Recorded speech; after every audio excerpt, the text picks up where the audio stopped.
Well, good morning. We are at Honolulu International Airport and we're heading back towards Southeast Asia. I'm walking around the cultural gardens. These gardens are set up so that if you have a long time period between your next flight, you can come down here and relax. You don't have to stay up top. Even though throughout this whole airport, it's beautiful. I love Honolulu International Airport. We're gonna go all the way through towards Thailand, and I'm gonna take you with step by step. We're also gonna talk a little bit about heading back towards Asia and what that means to me and what the rest of this year means to me now retired and living in Asia, not in the United States anymore. We will be flying through Seoul, Korea, and we'll be heading to Bangkok, and we'll be having a good conversation along the way. We'll grab ourselves a bite to eat, and it's always good to get back to Thailand. It has become like a home for me now. And I think for a lot of you, you're thinking about making Asia your home. You're thinking about living overseas, either in retirement or making it part of your living, maybe working overseas. And that's some of the stuff that we're going to talk about in this video. Living and working overseas, how it's changed my life, and how I think it might be right for a lot of you as well. Let's go ahead, wander around, enjoy ourselves, and we've got a heck of a travel ahead of us. Let's go.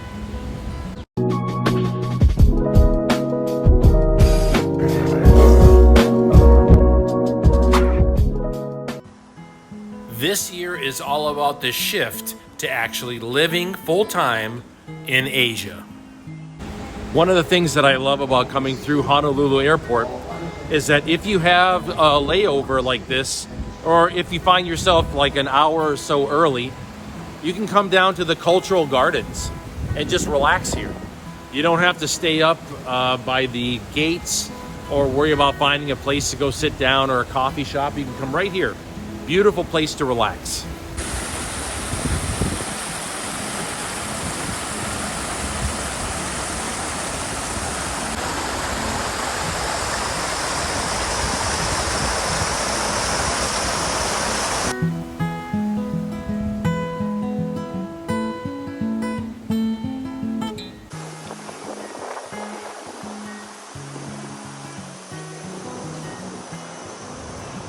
Now making Asia really my full-time destination, and living in the United States being like where I'm traveling to.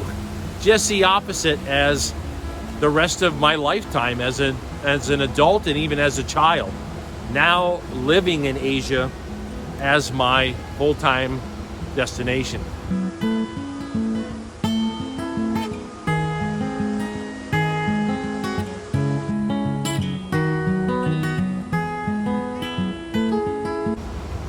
Saving money. In fact, I don't think that I spend more than $2,000 a month.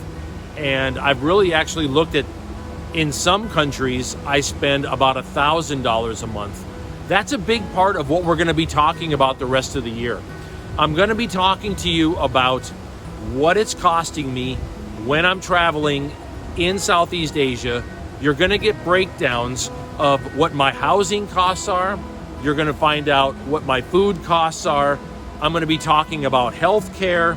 I'm going to be talking about what I'm paying to actually live overseas.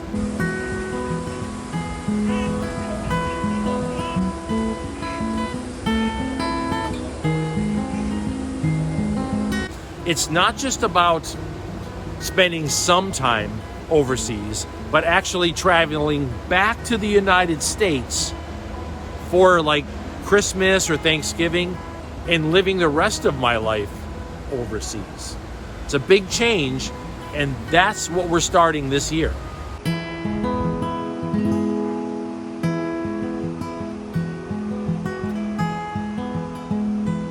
No more car, no motorcycle, sold that. My home here in Hawaii is rented out.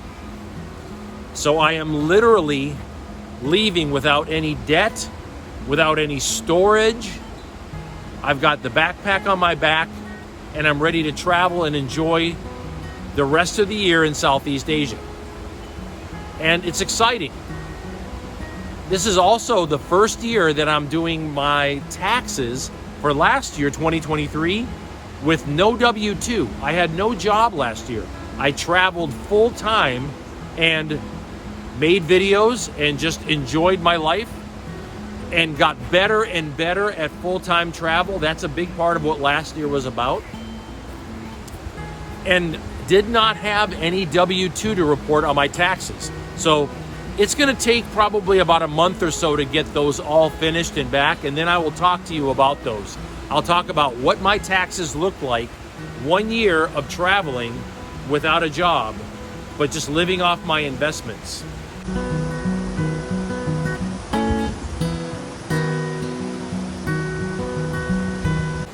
But a lot of people ask me about how I can leave my family for extended periods of time. And it's a very good question. You know, especially as a dad and you're very protective of your children and your family. When you leave like this, you have to change your mindset from that you're leaving your family to you can now leave your family. It's a job well done. You've done a good job raising them. They're capable, they can adapt, they can overcome problems that happen in their life. They are capable of critical thinking. They can look at the options and come up with answers for themselves. And they can also contact you and FaceTime with you, and you know, your job as a father never ends. But the fact that you can get on a plane and spend most of your life in another place, it's not like you're leaving your family, it's that you can leave your family, and it's a job well done.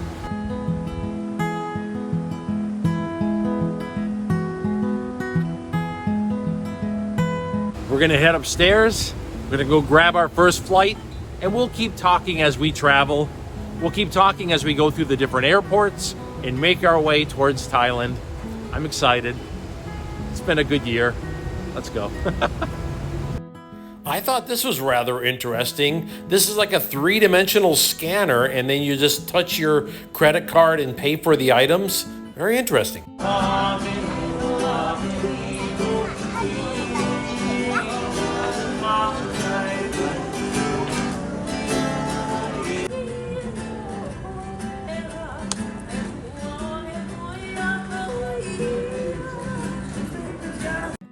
Asiana Airlines, you will find, is very professional, and the food is incredible. Steak, salad, red wine, and this is in economy.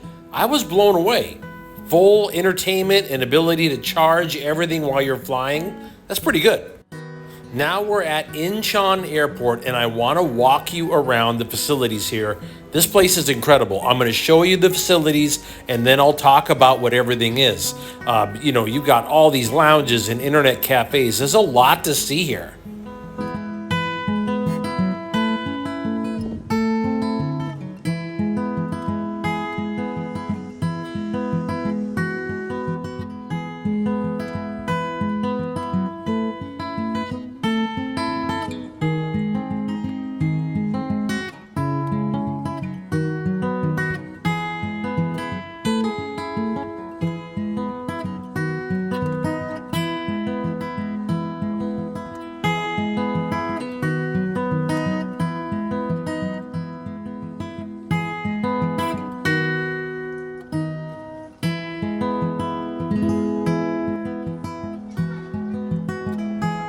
There is a reason why Incheon Airport here in Seoul, Korea continues to receive world recognition as the #1 airport. And you can see the facilities that are available. This is not just for first class passengers. You have showers available. You have nap areas here. You have a cultural center. You have internet cafe. And you have just a variety of shops and restaurants here. But they really do cater to a comfortable layover experience. That's one of the reasons why when I decide where I'm going to be flying from the United States to Southeast Asia and then back again, I almost always try to choose Incheon Airport as my connection.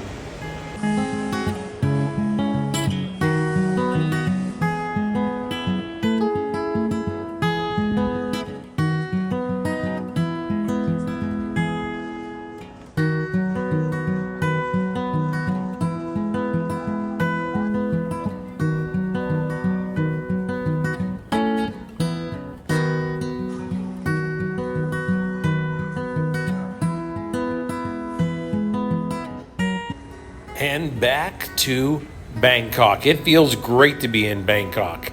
And of course, it is again one of the really high-tech and cool airports to go to. Getting through immigration was a breeze.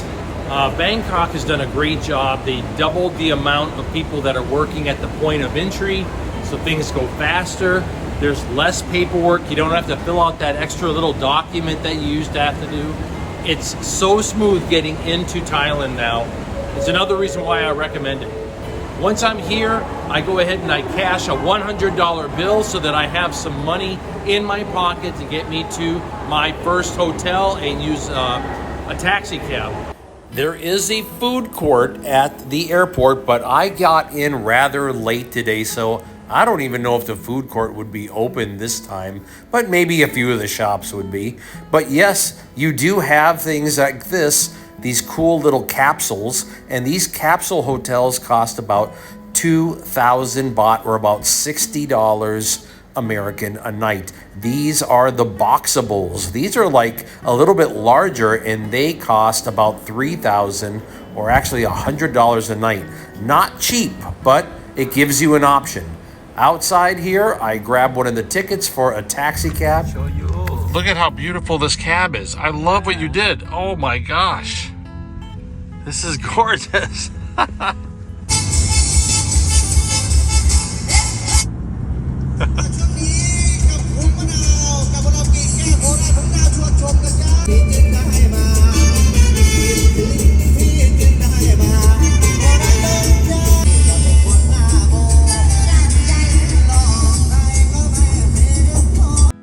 In Bangkok, I like to stay at Nana City Hotel. It's on Soi 4 near Sukhumvit. I like it. It's a nice central location. For $30, it's reasonable for the city of Bangkok, and it's a nice modern facility.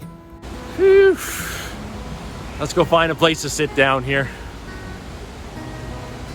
Oh, this is nice right here. I love this area.